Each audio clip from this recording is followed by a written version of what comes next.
Assalamualaikum. Welcome to the physics class. I am Abdullah Mohammed Sardur. Baba ji previous class में असां discuss कियो से standard of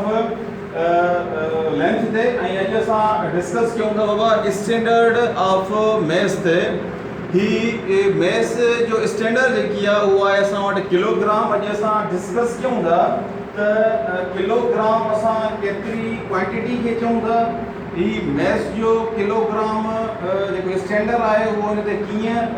नालो पियो ऐं ही कहिड़े तरीक़े सां असां वटि किलोग्राम हिन जो स्टैंडर्ड बणियो। सो अहिड़ी होल फिनोमेना अॼु होल कॉन्सेप्ट डिस्कस कयूं था अॼु असां लेक्चर में। सो हिन जी थ्योरी ॾिसूं था, हिन जो बैकग्राउंड ॾिसूं था त हीअ असां वटि किलोग्राम हिन जो मास जो स्टैंडर्ड कीअं बणियो। सो फर्स्ट में स्टैंडर्ड ऑफ मैथ्स। हाणे बाबा इहा ख़बर हुजणु खपे त असां मैथ्स छा खे चऊं था, मैथ्स छा खे चइबो आहे। मैथ्स जो कॉन्सेप्ट जी ख़बर हुजणु लाज़मी आहे असांखे, छो जो असांखे अॻिते हली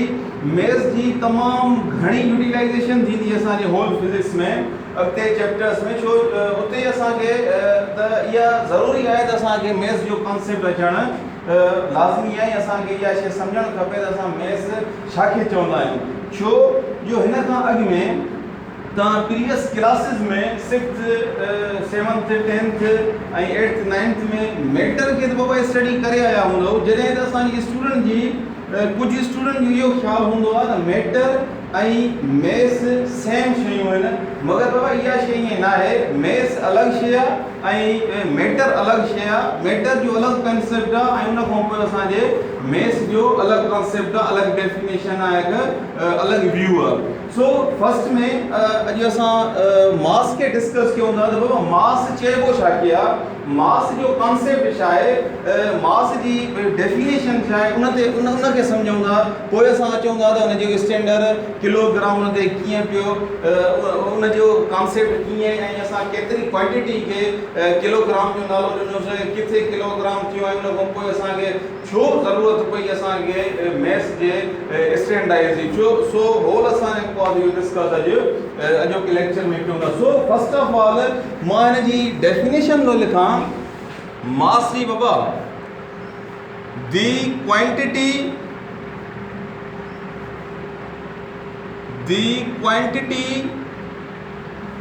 ऑफ मैटर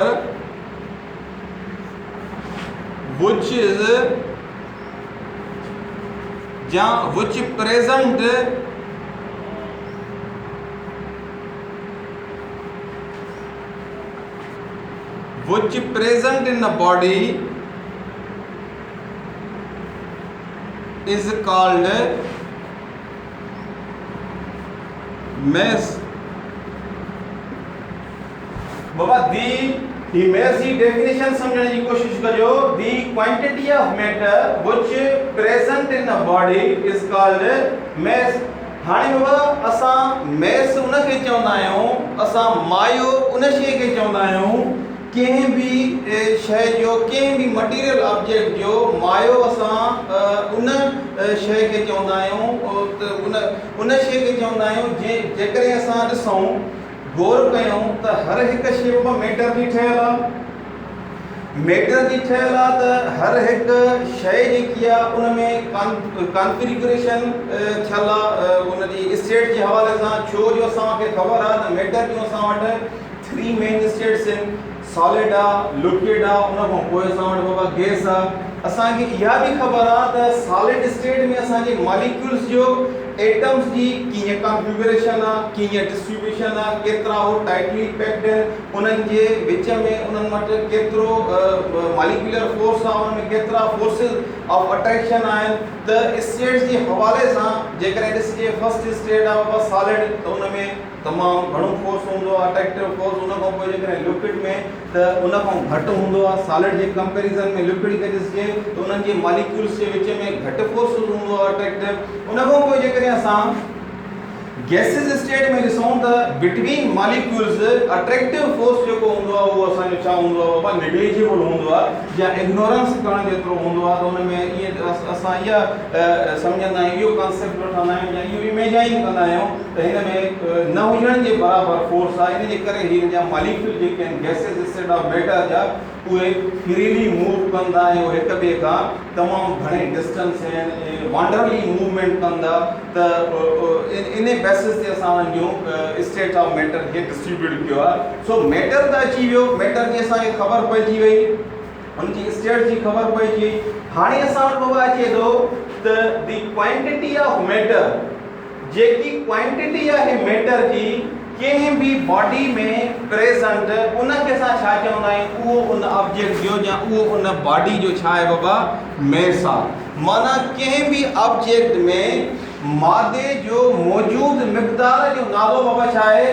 उनखे असां छा था चऊं इहो असांजो मैस आहे सपोज कयो हीअ असां वटि बाबा पेन आहे ही असां वटि हिन जो कुझु न कुझु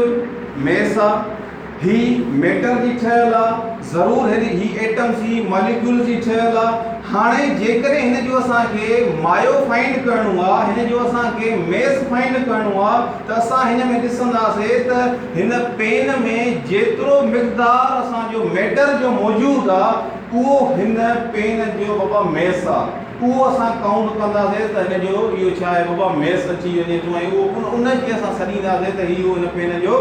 मैस आहे छो जो ही कुझु न कुझु कंहिं पार्टिकल्स जो ठहियलु हूंदो उन्हनि पार्टिकल्स में असांजो जेको आहे छा आहे उनखे ई असां चवंदा त इहो मैदो आहे त जेकी क्वांटिटी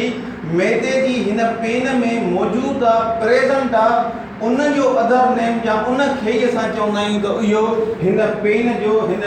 ऑब्जेक्ट जेको असां खयो आहे जंहिंजो नालो पेन आहे उहो असांजो छा आहे उहो असांजो कंसीडर कंदासीं त उहो हिन पेन जो मैस आहे इन कॉन्सेप्ट जे तहत असां हिन मैस खे डिफाइन कंदा आहियूं ऐं मैस असां उनखे सॾींदा आहियूं सो हाणे असां चऊं था त किलोग्राम हिन जो स्टैंडर्ड कीअं बणियो जेकॾहिं किलोग्राम असांजे मैस जो स्टैंडर्ड ठहियो त उहो कहिड़े तरीक़े सां ठहियो या किलोग्राम असां केतिरी क्वांटिटी जो नालो असां किलोग्राम रखियोसीं त अहिड़ी जेको आहे कॉन्सेप्ट खे असां डिस्कस कंदासीं बाबा त तव्हां सां डिस्कस मां कंदो हलां त जेको किलोग्राम आहे बाबा असां वटि जहिड़े तरीक़े सां कल्ह असां डिस्कस कयोसीं लेंथ जो असां मीटर वरितोसीं ऐं उन में असां इहा शइ इंटरनेशनल तव्हांखे पहिरियों कॉन्फ्रेंस जेकी थी तव्हांखे पेरिस में उते तव्हांखे मां ॿुधायुमि त उहा असांजी जेको आहे थोरी रखियलु आहे उनजी मेजरमेंट ऐं उनखे हिकु लकीरियूं इनग्रेव थियल आहिनि मीन्स अहिड़े तरीक़े सां उनखे असां लकीरियूं ॾेई करे उन स्लेब कीअं रखियोसीं त बाबा हिननि ॿिनि लकीरुनि जे विच में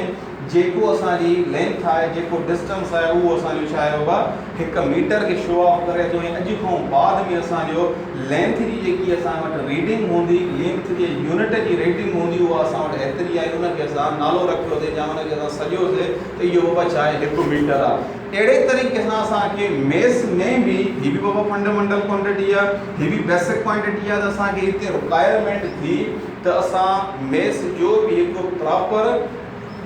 वे में हिकु जेको आहे असां छा रखूं बाबा यूनिट रखूं ऐं उनखे ऑल ओवर वर्ल्ड में इक्वली डिस्ट्रीब्यूट कयूं ऐं उन में इहा शइ कयूं त हर हिकु मुल्क में हर हिकु कंट्री में असांजो जेको आहे सो हिकु ई यूनिट डिस्ट्रीब्यूट कयूं ऐं हिकु ई यूनिट मुहैया कयूं उहो इन जे लाइ त असांखे कैलकुलेशन में या ट्रेड करण में तमामु घणी फैसिलिटी थींदी तमामु घणी आसानी थींदी ऐं हीअ असां कोशिशि कईसीं त ऑल ओवर असां वटि जेकी आहे सो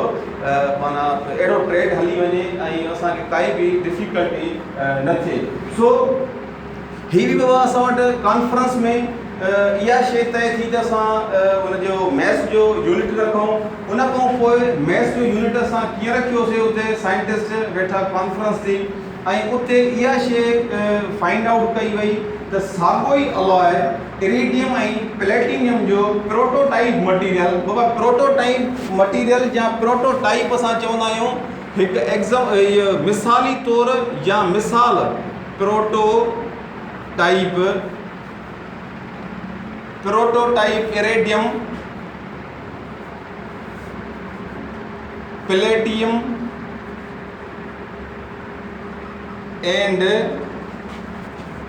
इरेडियम बाबा ही असां ॿई खणी हिननि जो अलाए या हिननि जो मिक्सचर खणी करे असां हिकु सिलेंडर नमा हिकु शेप ठाहीसीं, हिकु उनखे शेप ॾिनोसीं सिलेंड्रिकल टाइप, मगर ही जेको हुयो प्रोटोटाइप मटीरियल हुयो या प्रोटोटाइप प्लेटियम ऐं इरेडियम जो मिक्सचर हुयो, अलॉय हुयो। अलॉय बाबा चवंदा आहियूं असां मिक्सचर खे या धातु जेके हिक ॿिए सां मिलावट जे तौरु मिलियल हुजनि त उनखे असां अलॉय चवंदा आहियूं, ALLOY। ऐं हीअ असांजी केमिस्ट्री में जॾहिं असां कंहिं बि धातु मेटल्स खे पंहिंजे पाण में मिलाईंदा आहियूं त उनखे असां अलॉय कोठींदा आहियूं, जंहिंखे मठ बि चइबो आहे, या उनखे जेको आहे मिक्सचर खे या धातुनि खे मिलाइण खे उनखे असां चवंदा आहियूं ही अलॉय आहिनि। जॾहिं असां कंहिं बि ॿ धातु पंहिंजे पाण में मिलायूं उनखे असां छा चवंदासीं, इहो मठ आहे या इहो छा आहे, अलॉय आहे। त हीअ बि असां वटि प्लेटिनियम ऐं इरेडियम खे कंबाइन करे हिनखे मिक्सचर करे ऐं उन खां पोइ असां वटि जेको आहे सो हीअ सिलेंडर नमा जेको आहे सो हिकु शेप ठाहियो वियो ऐं हिकु क्वांटिटी ठाही वई। अहिड़े तरीक़े सां बाबा हीअ मां कोशिशि कयां थो त तव्हांखे नज़र अचे, अहिड़े तरीक़े सां बाबा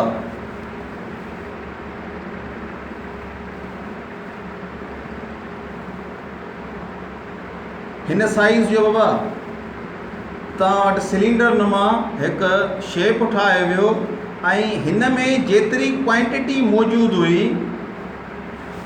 हाणे हिन जी कुझु डायामीटर, हिन जो डायामीटर आहे बाबा काउंट कंदासीं ऐं हिन जी छा आहे लेंथ कंसीडर कबी।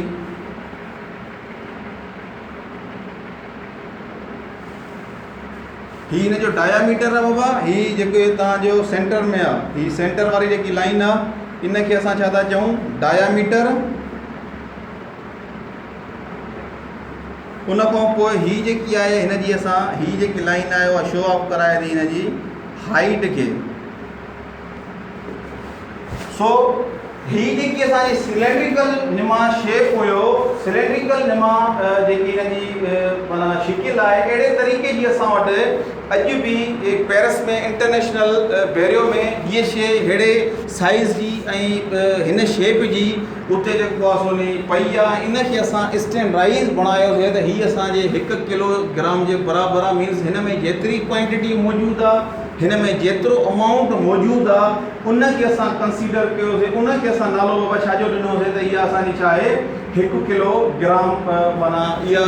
इन जो असां वटि जेको आहे सो कॉन्सेप्ट छा आहे, हीअ असांजी 1 किलोग्राम आहे, हिनखे असां कंसीडर कयोसीं। ऑल ओवर साइंटिस्ट वेही करे त बाबा एतिरे अमाउंट खे तव्हां 1 किलोग्राम चयो ऐं इहो जेको अमाउंट आहे इहो 1 किलोग्राम जे बराबरि आहे। ऐं अॼु खां बाद में असांजो जेको यूनिट आहे मैस जो उहो असांजो एतिरे अमाउंट जे बराबरि थींदो ऐं उन यूनिट जो नालो असां वटि छा अची वियो बाबा 1 किलोग्राम ऐं 1 kg उनखे नालो ॾिनो वियो।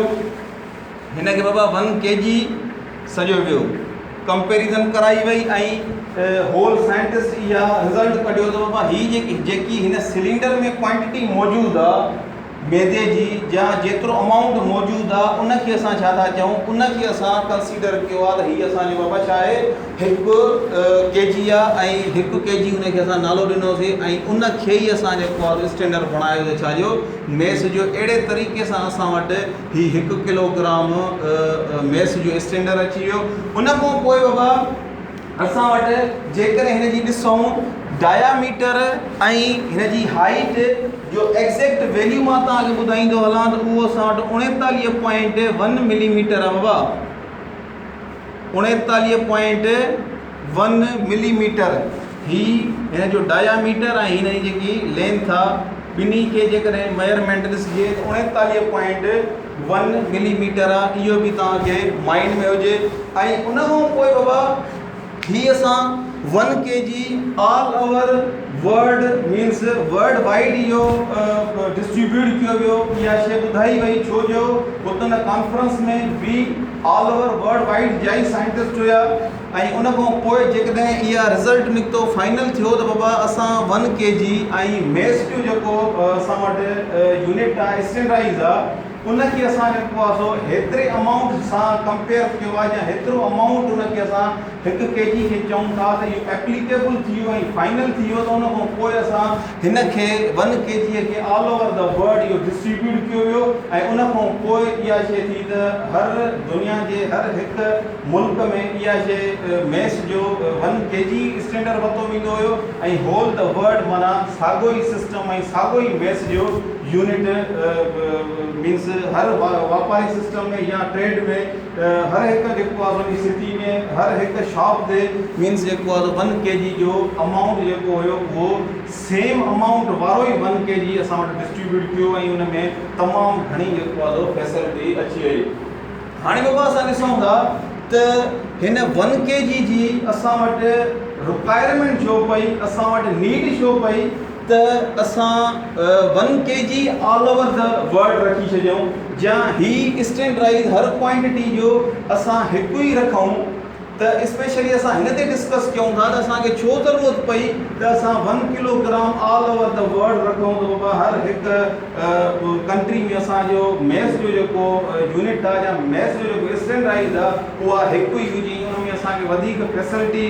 प्रोवाइड थींदी थिए या केतिरी फैसिलिटी प्रोवाइड थिए, इन जो मक़सदु छा आहे या छो असां हिकु ई उन जो स्टैंडर्डाइज रखियो आहे। त इन जो कुझु एग्ज़ाम्पल वठी मां तव्हांखे सम्झाइण जी कोशिशि कयां थो त बाबा जॾहिं असां ॾिसंदासीं त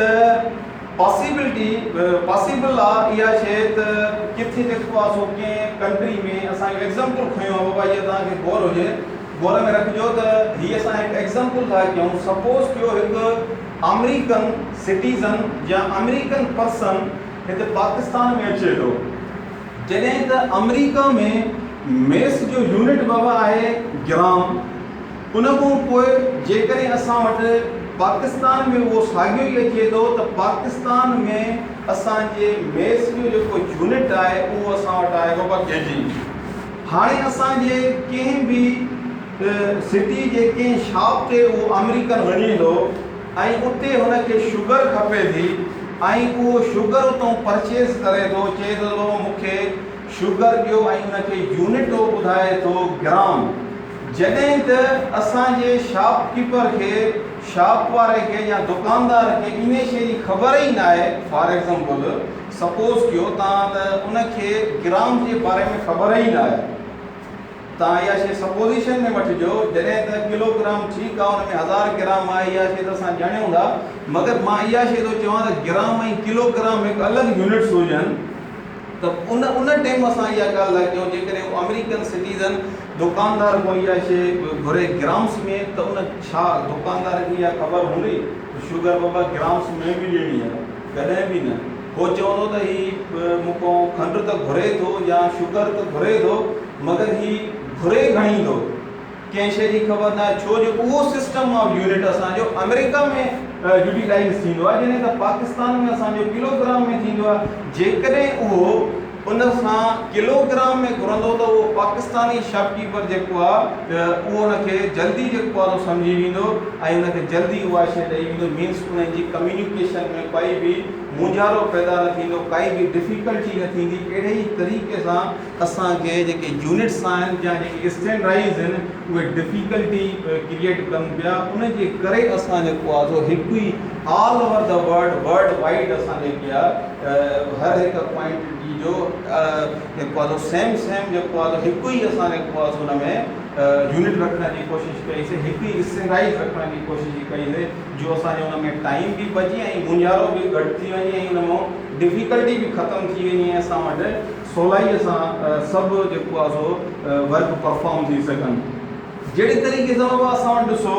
अॼु हर कंट्री जी करंसी जुदा जुदा आहे। हाणे जेकॾहिं असां ट्रैवल कयूं पाकिस्तान खां अदर कंट्री में त असांखे करंसी जो तमामु घणो मुंझारो थींदो आहे, मीन्स उनखे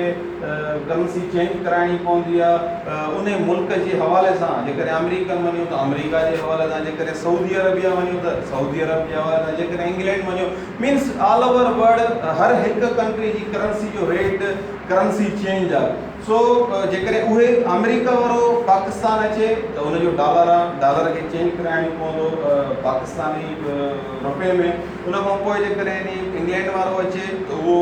उनखे बि चेंज कराइणो पवंदो, जे सऊदी अरबिया वारो अचे त उनखे बि चेंज कराइणो पवंदो। मीन्स इहा डिफ़िकल्टी ॾिसो थींदी आहे। जेकॾहिं ऑल ओवर द वर्ल्ड असां वटि करेंसी सेम हुजे त असांजो टाइम बि बची वञे ऐं असांखे इन मुंझारे खां बि असां बची वञूं ऐं असांखे तमामु घणी फैसिलिटी मिली वञे त मीन्स इहे तव्हांखे मां एग्ज़ाम्पल ॾिना त असांखे छो